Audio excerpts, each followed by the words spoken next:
What's up, Dolphins? As the days go by and we get closer to the combine, the draft, the free agency, and everything coming up for the Dolphins' new regime, the unthinkable, is it on the table? Could they trade the franchise running back? Hey, Jeff Scanina here. It's Friday. Good wrap-up show this week. Kyle Krabs, host Locked On Dolphins, getting eager for the NFL Combine next week. Next step in the road to the offseason calendar opening starts soon. Fins up. It's the Dolphins Squad. Everything Miami Dolphins every week. Breaking down all the big hits and game-changing plays from South Beach. The way only the Locked On Podcast Network can. Sunshine, speed, and squad goals. The Dolphins Squad Show starts now. Yes, it does. On your Friday, you ain't got no job, you ain't got ish to do, but sit here and watch or listen to us right here on your Dolphin Squad Show. I heard they're making another Friday movie with Chris Tucker, and I don't care how many years later, that'll be great. It's Grease, it's Z, it's Kyle. Today's episode brought to you by FanDuel. Use your profit boost on an NBA future and get entered for your chance to win a trip to the NBA Finals. Play your game with FanDuel, the official sports betting partner of the NBA. As we get it going here on your Friday. And guys, it's that time of year, man. Don't blink, Kyle. Especially you. Don't blink. I just saw you put up the story, and it's hot off the presses at A to Z, and that is the story about the new hire as a tight end coach for the Miami Dolphins. And you're literally sitting there going, another coach is hired, and there's more player movement, and there's rumors everywhere for guys like Minkah, and of course, even DeVon Achane people are talking about. But CJ Conrad, real quick, Kyle, that's the news of the day. The new tight ends coach coming from Kent State in Ohio, the same place as Z reminded me before the show. A guy named Nick Saban came from there. Yeah, so he's going to be an offensive assistant. He was the tight ends coach at Kent State. So I don't know exactly what his role on this staff is going to be. But what's interesting to me about this hire is he's the third guy on this offensive staff that has connections to the Mark Stoops Kentucky program. When, it's Bush Hamden, the quarterback's coach, was in Kentucky as their offensive coordinator for 2 years. Zach Yenser actually overlapped with CJ Conrad in Kentucky. They were both on the same staff the year that Will Levis was there in 2021. And that year also had Liam Cohen, who's the Jaguars head coach. So these are pretty good coaches that were kind of there. That it's just interesting to me to see all on that side of the ball from the college ranks. You pulled three guys. So I don't know what if Jeff Hafley's got Mark Stoops on speed dial or what, but another Kentucky Wildcat added to the mix. Conrad coached there for 3 years as a grad assistant. He's second all time in Kentucky program as a player for tight ends for receptions and receiving yards. And then he went to Eastern Kentucky and then Kent State in 2024.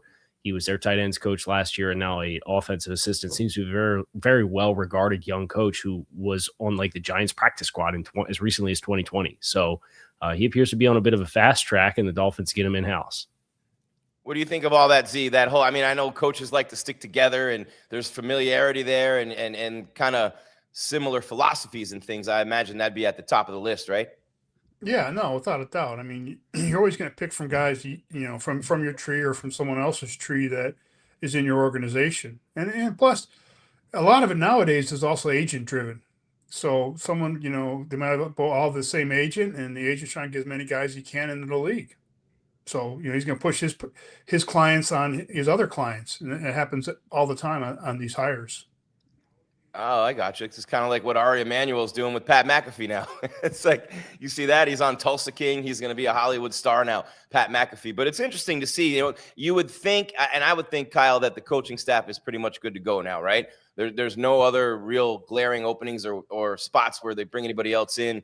It seems like the staff is set.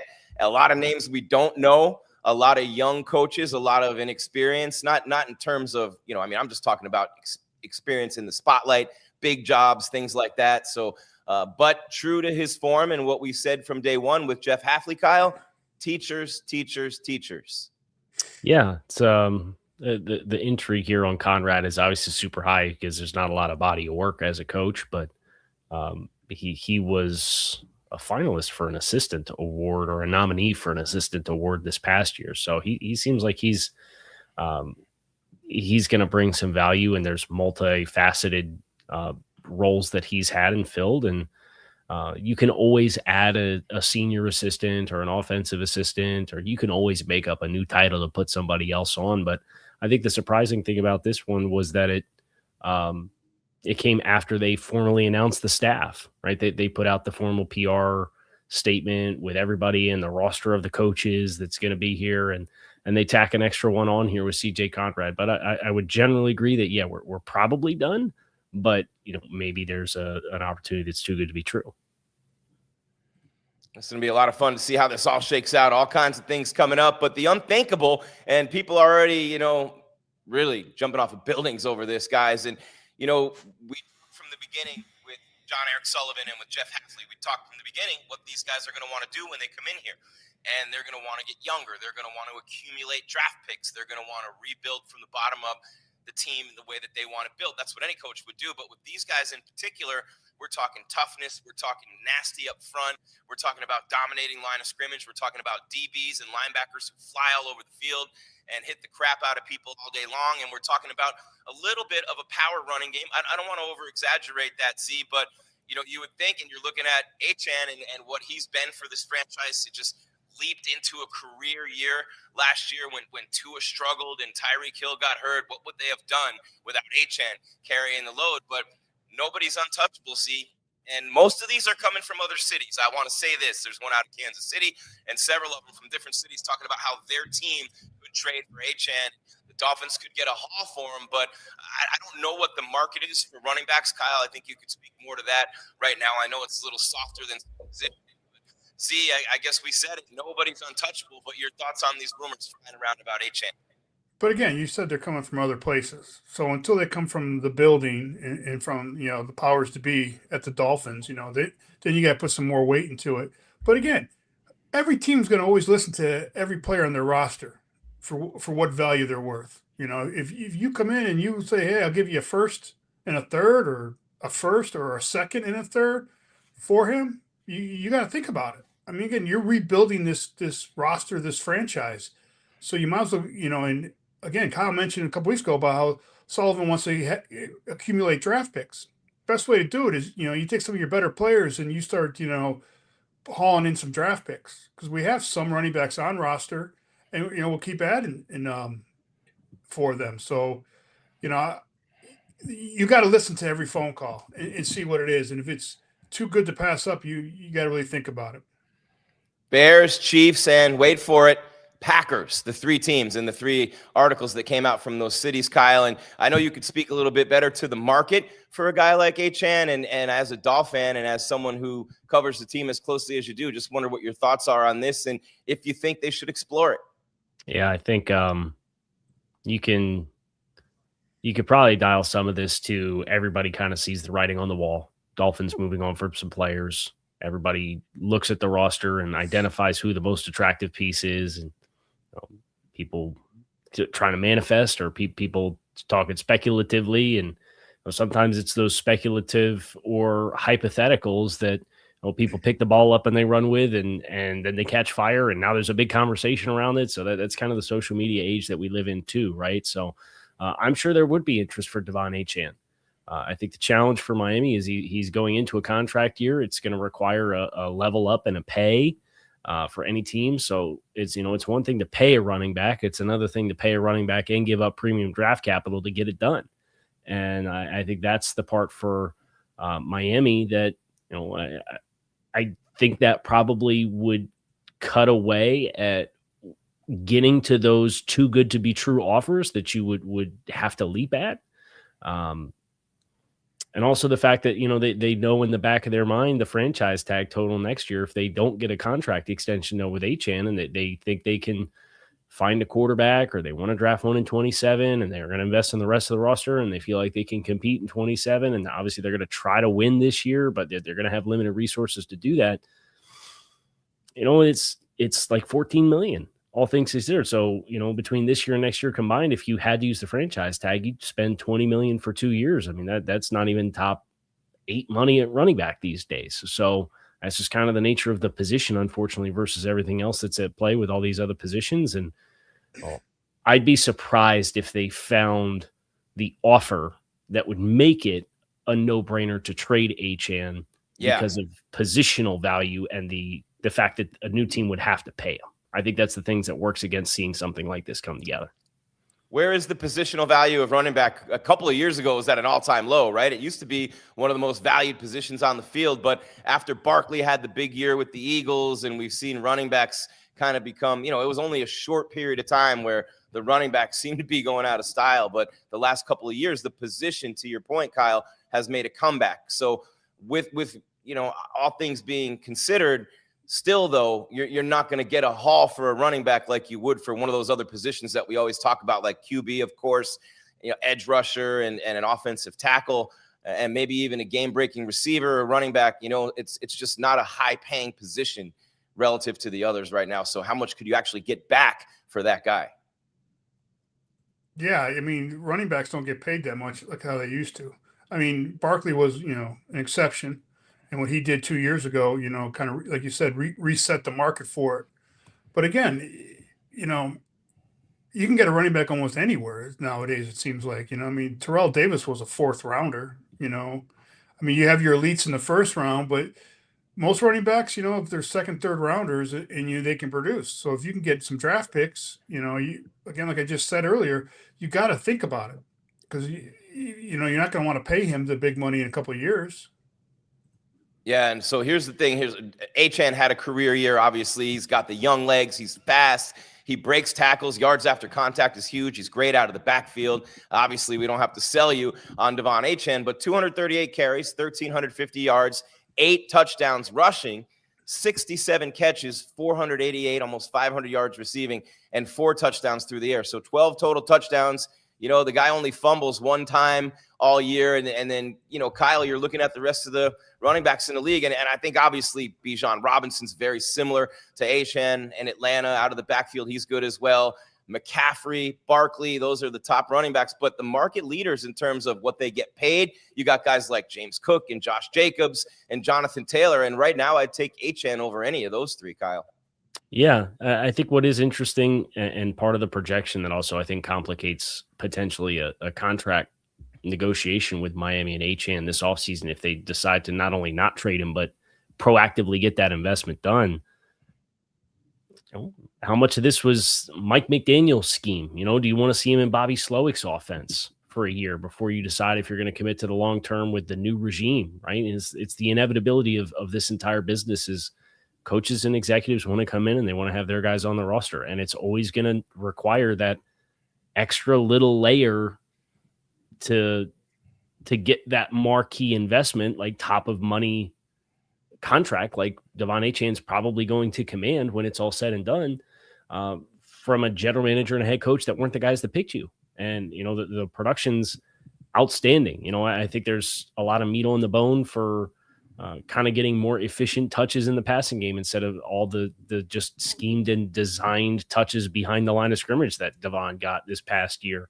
And he's a low mileage guy. He only had 434 total touches from scrimmage in 3 years at Texas A&M. So you feel like there's some longevity there, despite the fact that he's not the biggest bodied guy at linebacker or at running back. So it's a tough one, and the more I stew on it, unless you get like the Godfather offer that you can't say no to, I think it probably would make the most sense to me to kind of take my time with this one, get some sweat equity in with the folks who are in the building now, and see what 2026 brings. And if you like it and you want to keep it rolling and you're caught between a rock and a hard place, 12 months from now, that franchise tag's probably going to be 14.5, 15 million. And it's not a bank breaking situation for a team that's going to have a ton of cap space because they're getting rid of all their expensive contracts this year. Hey, Kyle, let me ask you a question. Put your GM hat on. What would you take? What would be your Godfather deal? A 2+, I think, for a running back would be an appropriate ask. I mean, what did Christian McCaffrey get traded for at the trade deadline? It was like was it a 2 and a 4 or a 2 and a 3? Like, I think that's your upper echelons of what you could realistically expect for and ask for. But I think a 2+ for Achane, understanding it's a situation dependent position. But if I were going to try to apply historical precedent, I think it would be a second round plus, and ideally not like a second round in the 60s either. Like a reasonable second round pick is probably the starting point for me. Yeah, and Barkley makes $20 million a year plus, guys. That's the top of the market in the NFL. And last year, Barkley didn't have the year that he had the year before, and it was a big part of the struggles that the Eagles had. Z, I want to ask you though, Z, and that's great stuff from Kyle as always. But Z, when I look at Achane, he's not the biggest guy. He's not what you would consider to be a power running back at all. And you think about Hafley and these coaches, and a lot of these guys. Z, he runs through a lot of contact though. Do you think he's a fit for what the Dolphins are going to be running, just based on what you know about these coaches and their scheme? Well, I mean, it's Slowick. Yeah. So you got to think it's going to be a little bit of Shanahan and Mike McDaniel, because that's where, Bobby was with in Frisco. When he went to the offensive side of the ball, McDaniel was still in the building, I believe, when Bobby was there. And then he goes to Houston. He kind of ran the same Shanahan deal. And, he comes, here to Miami, and he was running it. So I would assume it's going to be similar to the same. Yeah, he's going to put his own twist on it, change a few things up, but it's going to be a similar look offense to what has been here. And yeah, Kyle, one thing. You remember Marshall Faulk? He was the third round for a draft pick for the trade. Oh. Kyle, you're muted. You're muted. I had to pop up on my new liquid death. That's why.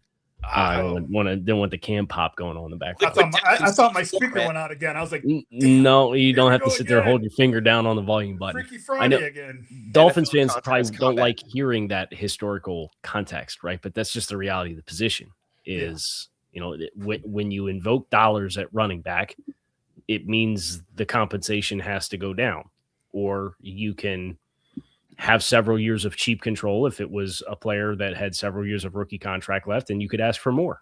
And, with where the intersection where he's at as a contract year player, I don't think there's a world that exists where you're getting a first round offer for DeVon Achane. So if that's what a fan would require in your head to feel like you got to green light it, just calibrate accordingly. But I don't think this one gets done. I think he's going to stay put personally, because we heard them call him a building block when they did the intro. Yeah, because I don't think he's going to get a second, and I don't think you're going to get a third for him. I just don't. Because that's crazy. That's absolute nuts. Teams will trade first-round picks and step all over themselves and do anything they can to get a high pick in the first round. But a guy who's 24, who just had a year like him, you're talking starting with a second round. It's just, to me, it's asinine. I don't understand it. I never have.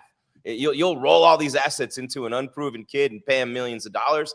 But a 24-year-old running back who's among the top 3 in the league, at least statistically right now, who carried the offense last year, I mean, that's crazy, Kyle, to me. I can never wrap my head around that logic or lack thereof.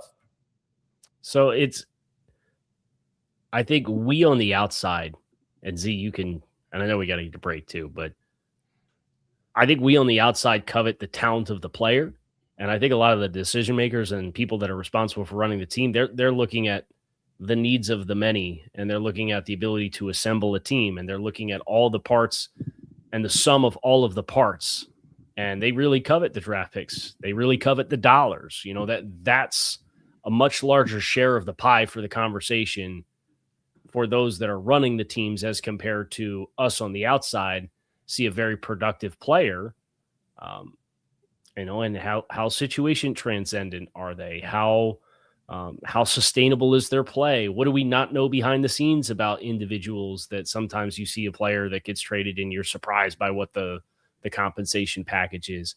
I think of, remember when Jarvis Landry got the franchise tag and got traded for like a 4th round pick, and everybody lost their what, right? And it's, Jarvis was a target sponge that didn't really stretch the field, and he was an awesome football player and one of the toughest dudes on the football team, despite not being a big guy. But it came with picks and money, and having to give picks and money for a guy that had like a unique skill set. And some guys don't want to pay a lot of money in picks for unique skill sets because they realize it's a bit more of a risk and they can mess it up.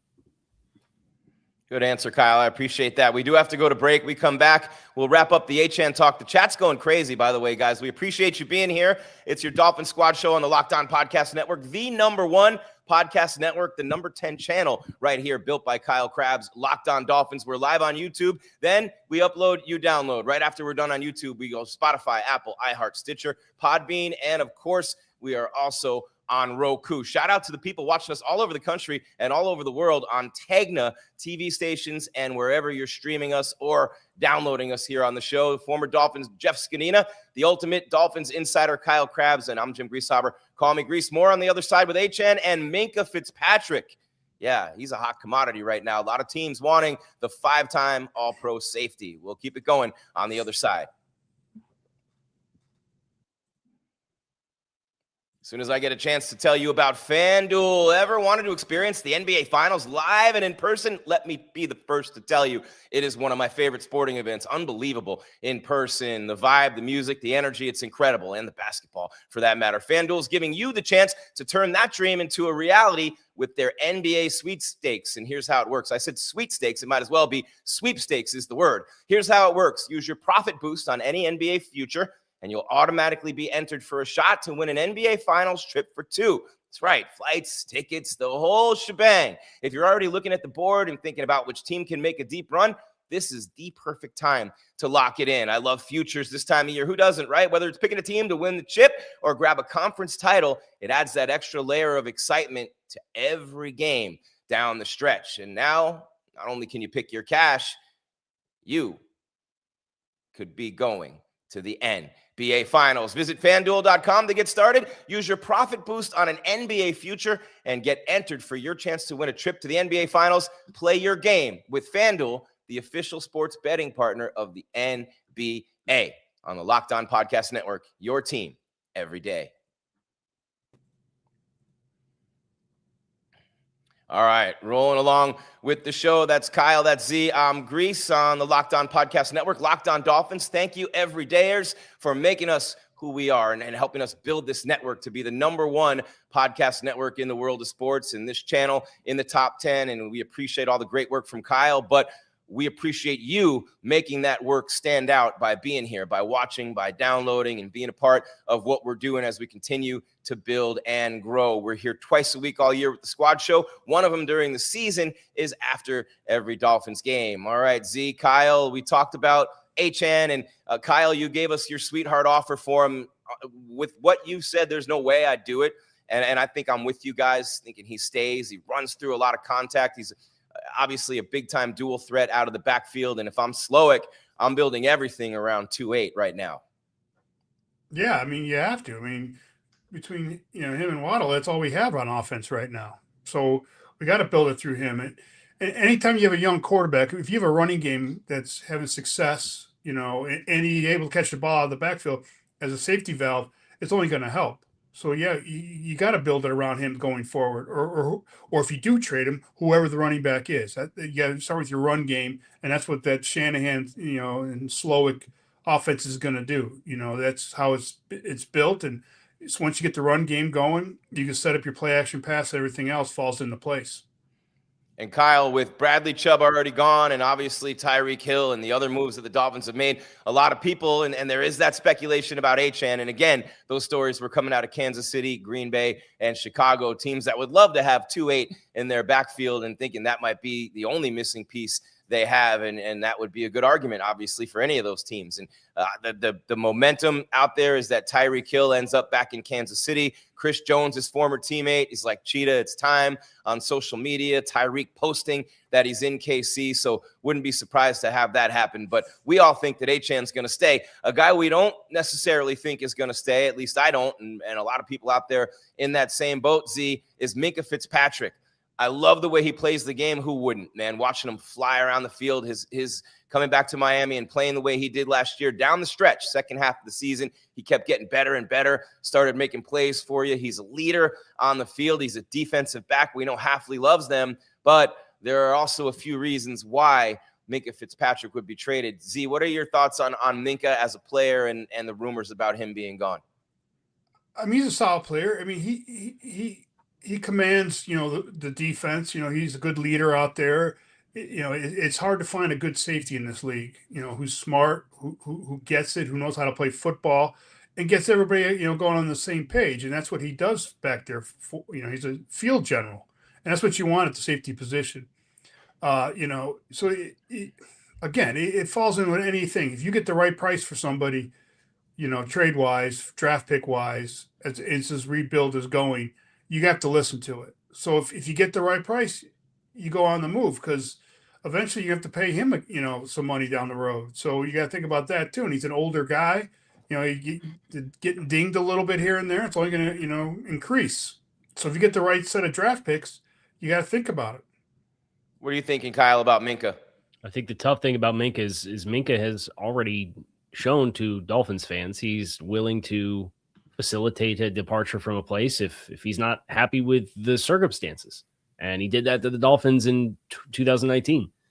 And my question, because I would like to keep Minkah, all things considered, I already think you've done the hard part by what you're going to do with Tua Tagovailoa to offload that contract in some way, shape, or form, looking ahead to 2027. You've moved on from Bradley Chubb. You've moved on from Tyreek Hill. You've cut $70 million in payroll for this year upcoming. You're probably not going to spend half that on new players to bring in other than to pay your draft picks.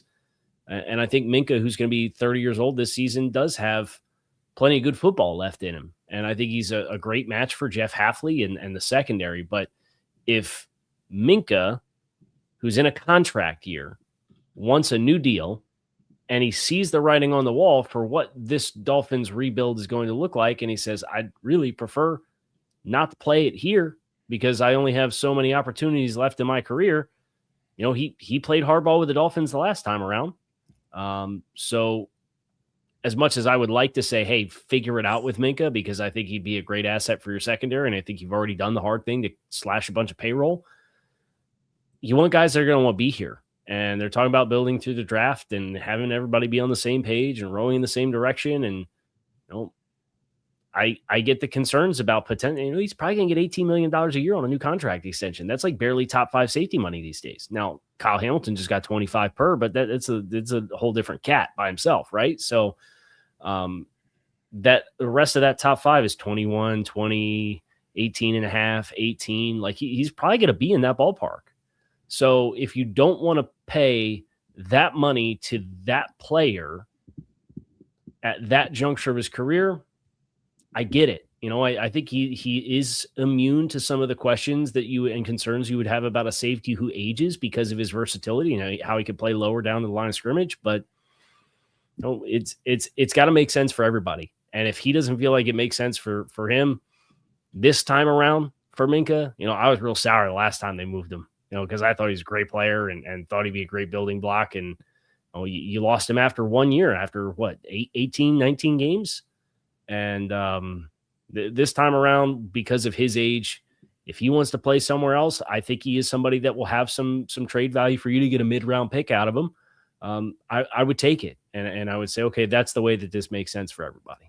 I'm seeing everything from a third, Kyle, to like a fifth rounder in 26 and a third in 27. And obviously Minkah 3 Pro Bowls in a row with Pittsburgh. You're talking about a guy, and down the stretch last year, he played like it. He's only 29 years old, but he is in a contract year. So I'm seeing Philly, I'm seeing Cincinnati, I'm seeing Dallas, I'm seeing Chicago, and I'm seeing Jacksonville as potential suitors for Minkah Fitzpatrick. Of course, there are other ones, but Kyle, are you happy to do it, or would you do it for just a third, or would you want a little more than that? If I get a 3 for a 30-year-old safety who's going to be getting a pay raise, I'm running that one to the phone. So I'm saying yeah on that one. And I think because the variability of draft picks, you understand there's going to be hits and misses. But if you were to get offered a top 100 draft choice, your expectation for outcome with top 100 picks, and I know it hasn't been this way the last couple of years for the Dolphins because they refused to draft people for a few years, and that's a high expected to be a high yield pick if you get something in that range of the draft. That can give you a lot of ammunition. That can be trading up, trading down. You could turn that into picks next year in 27 if you trade out of a top 100 pick. You get something good for next year. You can use it for a good player this year who falls in your lap. So I think that would be a big enough asset for me that I would not get greedy. If somebody offered, if the Rams at 93 offered, or if the Rams offered 93 for Minkah, I'd gladly take that. I think that's probably the upper bands of what your expected and hoped outcome could possibly be. I would expect it's not that high though. I would expect you probably get like a late 4 for a team that's a contender would be my guess. Maybe you get somebody in the bidding war if you get enough teams interested that bids it up and you can crack that top 100. Hey, how about Kyle? Would you take a 4th and a player? So that's interesting. I mean, as long as it's a cost-controlled player, right? Because that's the whole thing about Miami is if you're moving Minkah, it means you're clearing the $15 million in salary off the books, and it's part of the cap reset. So if it's a player on a rookie contract that maybe John Eric Sullivan or Jeff Hafley liked a few years ago, I think that's the right kind of guy to knock around on. So yes, I think getting a player back and a 4 is a package that if it's the right player, I would have a lot of interest in doing too. So if Chicago called and they're giving you a 4th or a 5th and a tight end, you take it.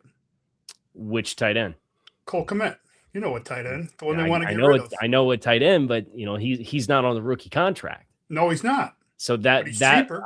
I think that for me would make it a little bit more complicated because now there's not that benefit of getting a player back and also getting cheaper. Now, I don't know exactly what Cole Kmet's cash flow is. I think it's over $10 million. Nope. So no, Not for this year coming up. No. It's under.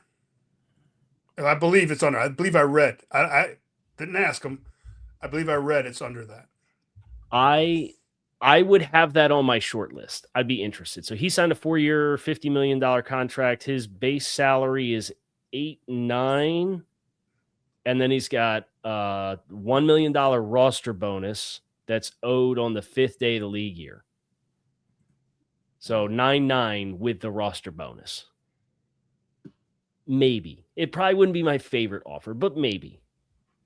Interesting. And Kyle, reading your article too, on A to Z article, how old am I? But the Rams are on that list and the Seahawks as well, and there are other teams. But to me, Dr. Dre said, a fool and his dough soon splits. So when you come across a fool, get all that you can get. And anytime Jerry Jones steps to the table, I'm thinking there's a fool, and I'm thinking that I can get the most from him. So the projections I'm seeing from the Cowboys involve a couple of picks, including a 3rd. But if you could get, let's say, a higher round pick this year, Kyle, or a lower round pick this year and a higher pick next year, would you do that? I mean, there's all kinds of scenarios. But and also, do you agree that Jones is the guy you want to fleece here if you can?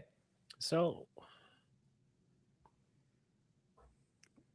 debating on what I want to say here. Jerry's watching.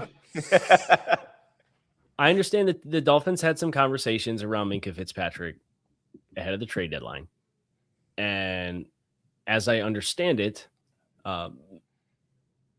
early day 3 was kind of where that's what the ask was, and they didn't get it.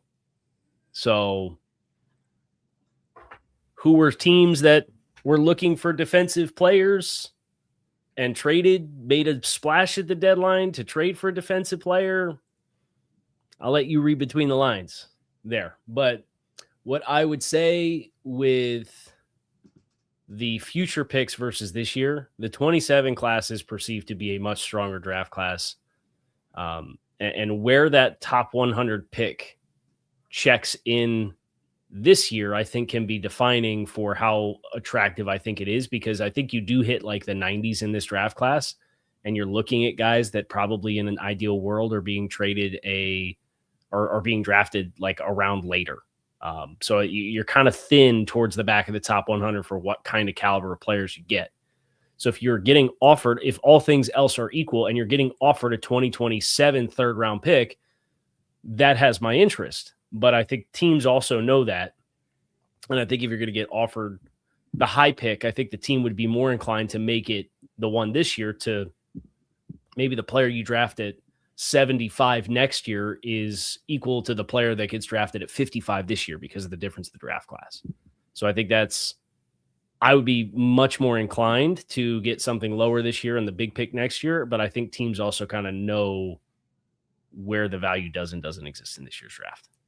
Yeah, and you think about the value in that draft next year compared to this year, I agree 100%. So you'd want to stack more picks for next year, and you think about it where you don't have that big Tua hit, obviously, and the cap keeps going up. It just went up a lot this year. So next year would seem like the year where you'd want to roll it all in and have the most number of picks in the high rounds, and then as well going in on free agents if this regime decides to go that route with free agents. All right, we're late for a break, very late for a break, but we wanted to wrap up all that talk. When we come back, we switch gears, keep on going, talk more about the upcoming events on the league calendar, the combines coming up, free agency. After that, of course, the draft in April. It's going to be a lot of fun to see what the Dolphins do, but I want to close this segment by saying the Dolphins won that trade. Ramsey was mid at best in Pittsburgh, and Jonnu Smith, I mean, he just fell off a cliff for the Steelers after a pretty good year in Miami. So they won that trade. We'll see if they can win the next one with Minkah as well. It's Grease, it's Z, it's Kyle, it's the Squad Show on the Locked On Podcast Network here on Locked On Dolphins. Your team every day. Kyle's got 5-hour energy. We come back with more.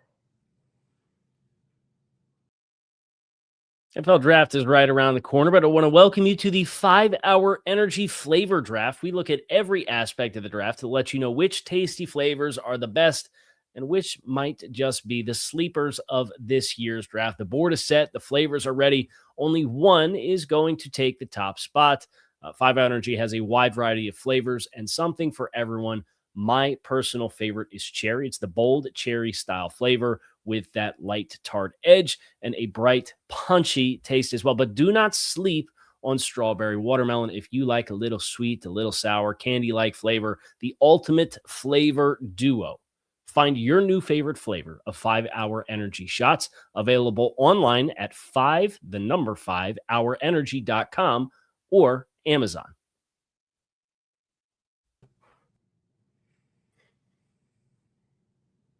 Easy. One missing. There we go.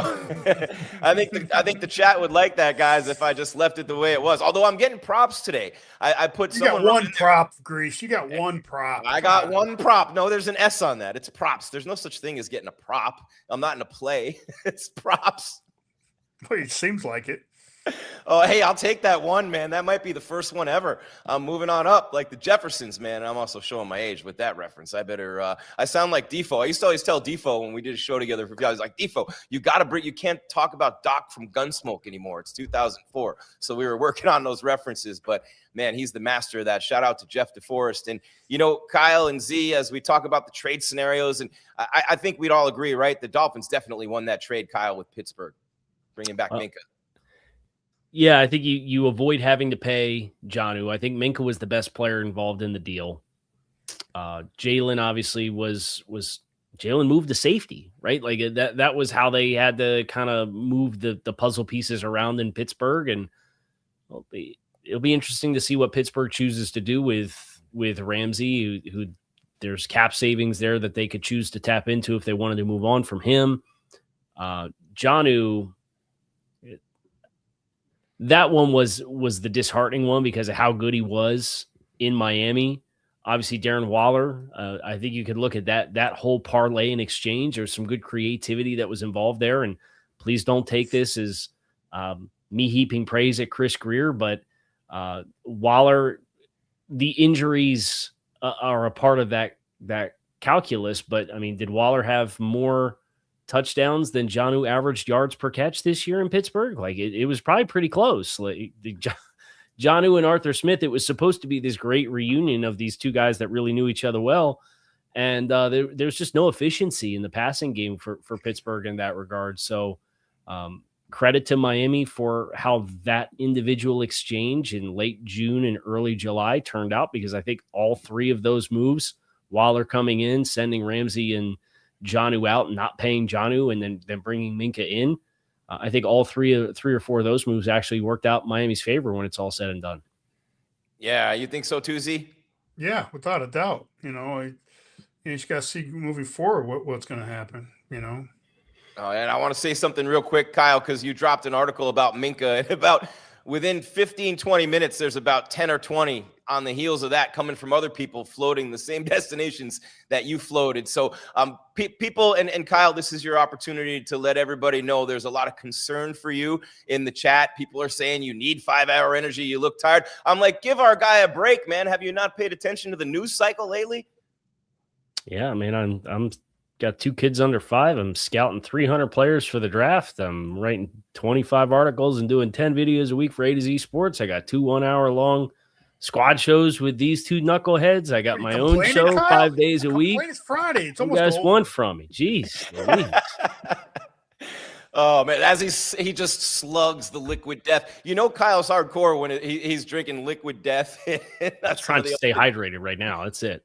It's the water, man. You got to do it. But man, oh man, he already had his 5-hour energy. He did the flavor draft. Didn't you hear him? All right, we're rolling on here with the show. And I've been noticing a lot more stories coming out from you, Kyle, lately as well. And by the way, thanks for making me feel bad about my workload. But you know, another story that you wrote, and I want to just go right to it because it's the obligatory conversation that we have to have in every show, in every NFL show. You have to talk about the quarterback. And now I'm seeing things written about Jalen Milroe coming from Seattle, the former Alabama Crimson Tide quarterback. He's athletic. He's young. I'm seeing people getting cool on Malik Willis. Oh, it would cost so much money with the money you have to pay Tua.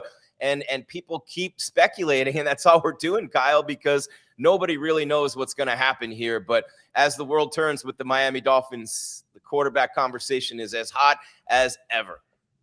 Yeah, it feels like every day we wake up and the talking heads on the national television shows add another $5 million to Malik Willis's projected cost.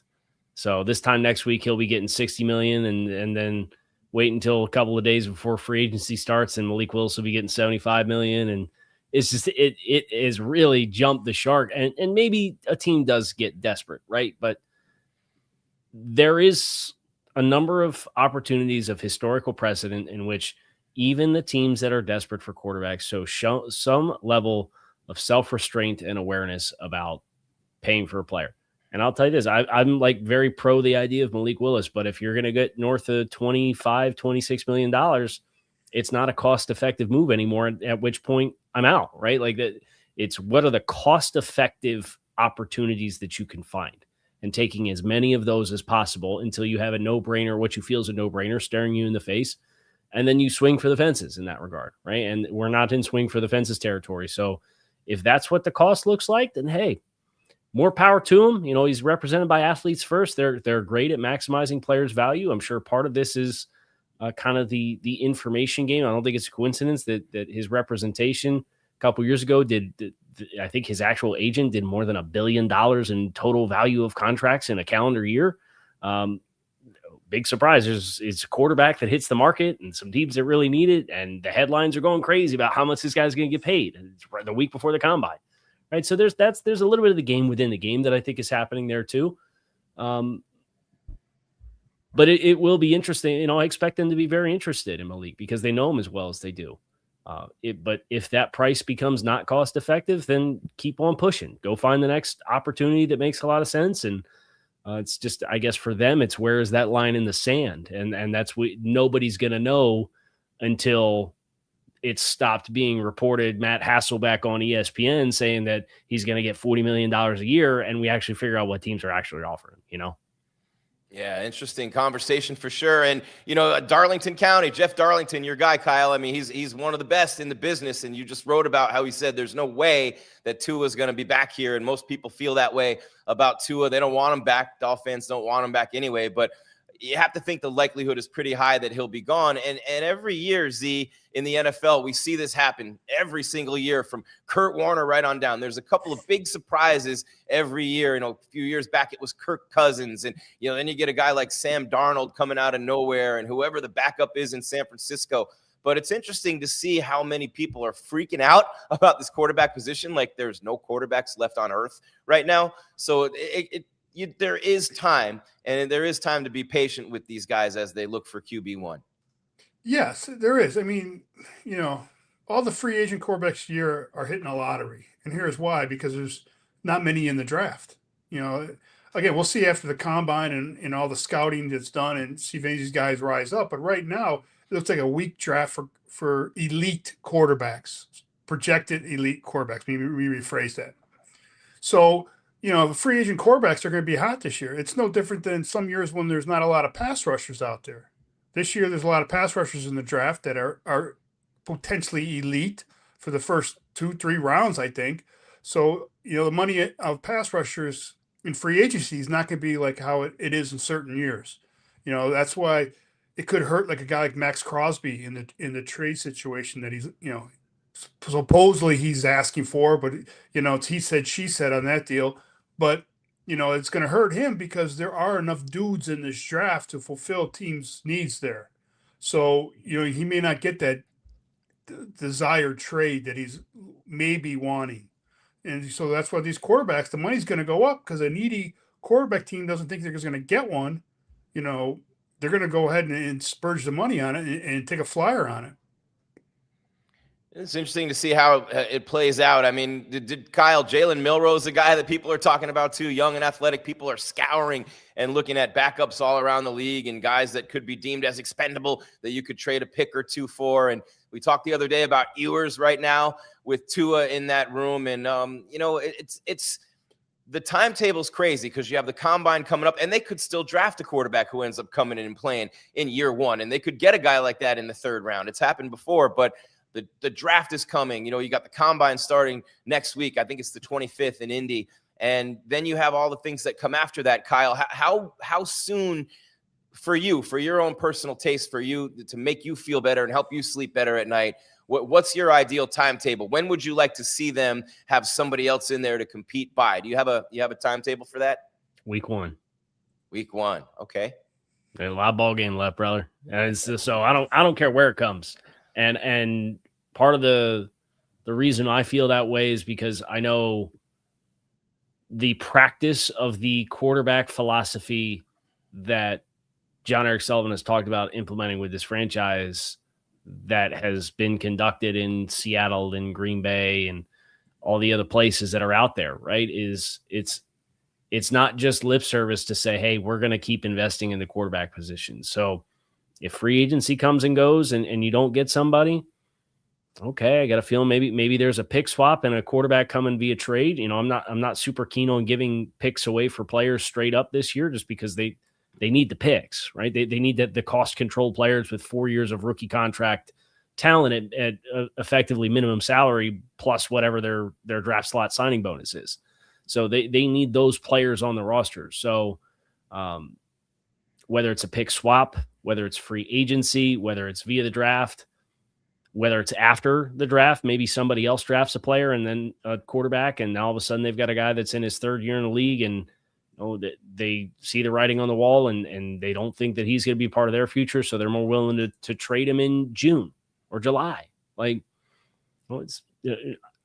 not in a rush to hurry up and wait because I know this solution, the vast majority of roads that you can take are not going to provide you with a long-term solution this year, right? You have to get all your ducks in a row. You have to start this process, and then you have to incrementally level up at that position until you have a guy you think you can go all the way with. And I'm not going to fall into the trap personally of expecting whoever they pick first is going to take you from 0 to 100 because that has not been the communicated thought process that they're trying to do. They're just trying to compete and get better and add better skill sets and let that competition pull out the best in everybody and then continue to invest in it until the level of play is undeniable that you can win a lot of football games with it.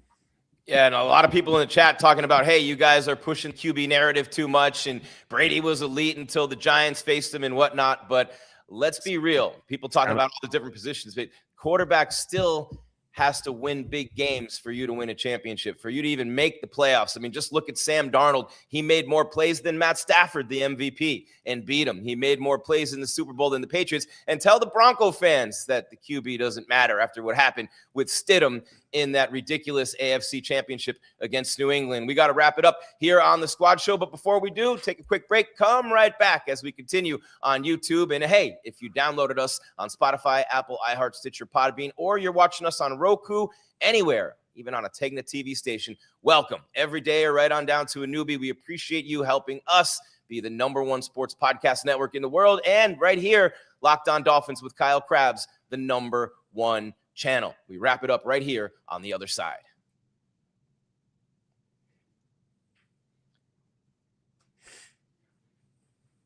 It's like the I Dream of Genie blink, and we're right back on YouTube, guys. And Z and Kyle, we wrap it up. And man, I'll tell you what, this is a lot of fun. The going back and forth, taking out the crystal balls, trying to figure out what they're going to do, and which players they're going to trade. But I think we all agree, just to wrap up the trade talk and maybe go around the NFL a little bit here with the combine coming up. But we all agree Achane's the building block. You don't want to trade him. I think we all agree you don't want to trade Waddle. Patrick Paul's another one. And I think, to the point of the defensive line and putting pressure on the QB, a lot of big bodies up front, tall, like an NBA team. And if they can get an elite edge rusher to go with this group on that defensive front and a bunch of ball hawking DBs, a couple of hard hitters back there with the linebackers they already have, it'll be easy to see that this defense will be the key to this team for the next couple of years, guys. But I think we all agree, right? No Achane. You don't want to trade Achane. And we all agree that we'll see if we get a 3 that they take it from Minkah. Yeah, I think so. I mean, again, I think everybody's open if you get the right price. You gotta contemplate it and think about it hard, because you're rebuilding. You got a lot of holes in certain positions you got to fill, and if you're able to get quality players, and like Kyle says, in the top 100, as many as you can on a rookie deal, you got to do that just because of the salary cap issues. Interesting. And Kyle, I just want to get your thoughts wrapping that up before we move on. I want to ask Z something about Max Crosby as soon as we finish this trade talk. Yeah, I preferably would hang on to Waddle. I would hang on to Achane. I would hang on to Patrick Paul and Aaron Brewer and Jordan Brooks, and then the guys on rookie contracts.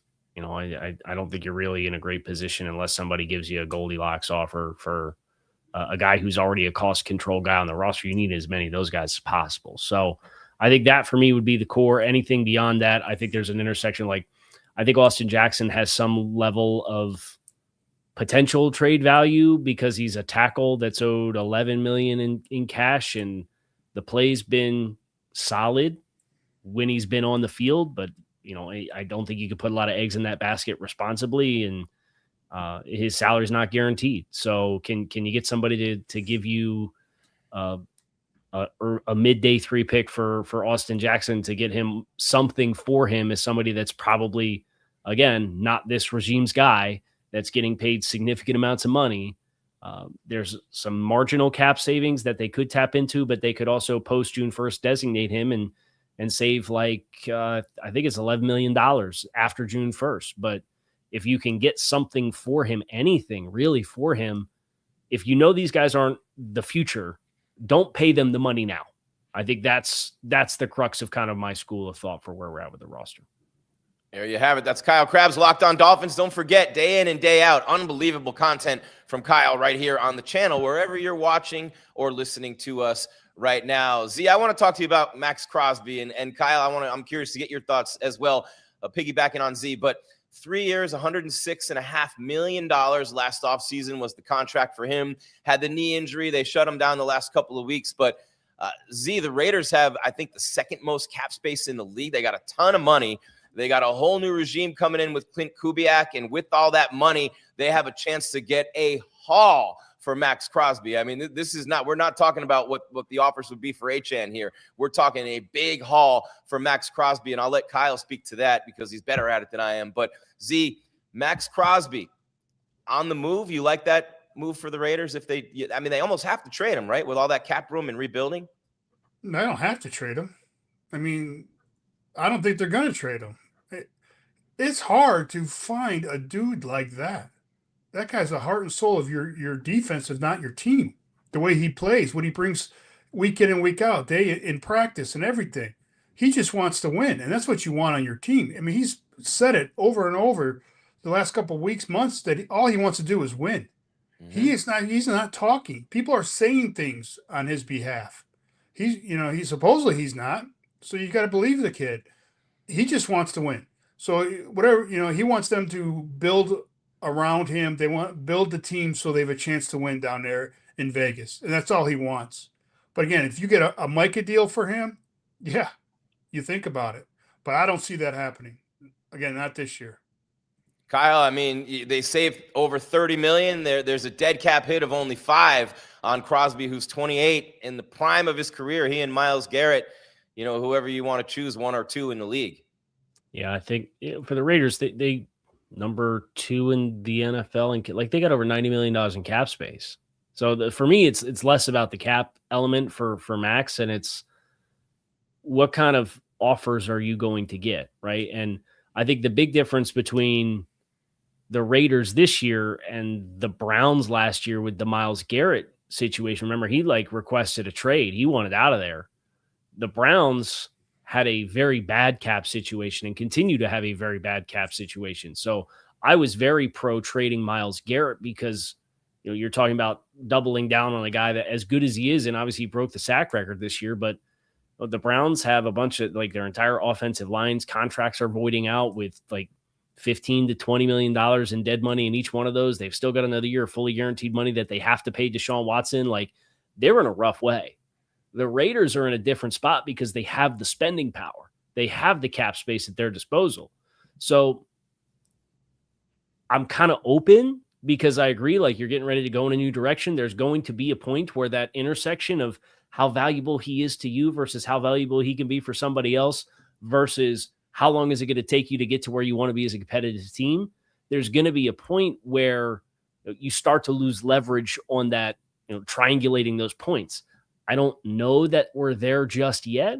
And as such, I'm with Z. If you get a Micah Parsons offer, I'd probably take it. But, getting a Micah Parsons offer with what I think is a good crop of pass rushers, there's some talented pass rushers that might be available in free agency that a team could say, hey, maybe I pay this guy $5 million more than I'm comfortable with, but I don't lose 2 first-round picks in the process. I think that might end up being something that if we see it come to life, it would come to life closer to the draft itself after the first wave of free agency settles. I wonder, Z, you coach the Cowboys defensive line, and one of the teams right there at the top of the list is Dallas. They're talking about possibly Pickens and a first-round pick, and this is projections from some of the experts at ESPN. It's one of the things I'm looking at right now, and I think it's Dan Graziano who says Jerry Jones should offer Pickens, who had a big year for the Cowboys, and a number 1, and some of the other potential offers are looking at a really good to elite player plus a number 1 for Max Crosby. But I have to ask you about the Cowboys. You were there, and I know Jerry Jones would love to stick it to Micah Parsons. He's still looking for his own Herschel Walker deal without Jimmy Johnson there. But it would be interesting for Jerry Jones in a way, and he'd love to stick it to Micah Parsons too. This is right up his alley. Yeah, I mean, Jerry will listen to anything. I mean, yeah, they have the most draft capital, one of the most draft capital teams this year, to be able to pull something off like that. And they got 3 defensive tackles that are, playing very good football that they could add to the mix of the trade for Max. And they need an outside rusher badly down there. So, yeah, it could happen. I just don't see it happening. It's hard to give up on a player like that, especially, Robbie Leonard, the new DC, who coached Max the last few years, right? It's hard to give up on your guy, as your first year as being a DC, because you're starting from square one. At least you know what you got yourself into. You got a guy that believes in you, believes in the system you're going to be running, and is going to work his ass off day in and day out for you. And these trades hardly ever work out for the team making the trade. Hardly ever. I mean, you look back and you have to follow, in some cases, years to see all the draft picks, Kyle, but they don't usually work out for the team that makes the deal. So to me, and to your point, Z, and I want to get Kyle's thoughts on this, it wouldn't be as much about what the Raiders – I mean, if Max Crosby behind closed doors is pushing for a trade and they can get the right deal for him, then obviously a complete rebuild with all that cap money, then that would be really appealing. If he's behind closed doors going, I want out, I don't want to be here, I'm in my prime, I want to go somewhere and win, and you can get enough for him, you almost have to do it. And if you can get enough for him, you almost have to do it anyway. But like you said, Kyle, it would have to be the mother lode of all deals for the Raiders to do it. But I wonder, in today's NFL, with how much power the players have, if Max is actually pushing for it behind the scenes, how much more likely that would make it to happen. I think that was embodied last year with the Micah Parsons thing as a whole with Dallas, right? Yeah. And Micah and trying to get a contract extension done and the way that the negotiation kind of went sour and Micah was not afraid of kind of letting his opinion known. And it became very real late in the summertime, right? And I think that if it's going to go that way with Max, I think now you're talking about this thing riding out all the way until kind of report date for training camp in the first couple weeks of training camp, because that's when it becomes real, right? Like all this other stuff and the conversations with the media and the headlines, deadlines spur action.